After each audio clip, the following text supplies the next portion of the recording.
High বন্ধু, good evening. আজ ভাবছি একটু মুখরোচক কিছু খেতে ইচ্ছা করছে। তো কি করব, তো ভাবলাম ঘরে চাল আছে, চালের পকোড়া বানাবো। তো চাল ভিজিয়ে রেখেছিলাম, তো এখন বেটে নিব। চাল একটু আদা পিস করে নিয়েছি, চালের সঙ্গে আদাটা বেটে নেব। আর লাগছে এই যে লঙ্কা কুচি করে নিয়েছি, আর আলু সেদ্ধ লাগবে। তোমরা আলুটা সেদ্ধ করি ততক্ষণে তোমরা দেখতে থাকো রেসিপিটা। যে আলুটা সেদ্ধ করে নিয়েছি, চালটা পাটায় নিয়ে নিচ্ছি, এখন বেটে নিব।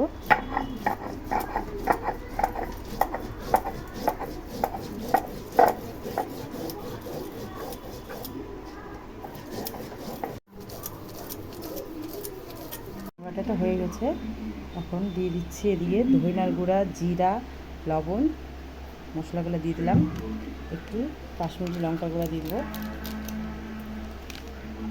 একটু লঙ্কা কুচি করে রেখেছিলাম সেটা দিয়ে দেবো, কাঁচা লঙ্কা। একটু ম্যাশ করে নিব হাত দিয়ে। আলুটা ম্যাশ করে নিয়েছি, এখন দিয়ে দিচ্ছি চালের গুঁড়ার মধ্যে, চাল বাটার মধ্যে। এবার সবগুলো একসঙ্গে মিশিয়ে নেব ভালো করে।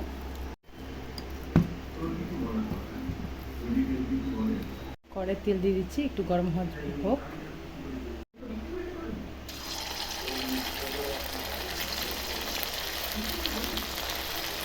ভাজা হচ্ছে, দেখো লাল লাল হয়ে আসছে। এরপরে তুলে নেব, আর একটু রাখবো, তারপর তুলে নেব।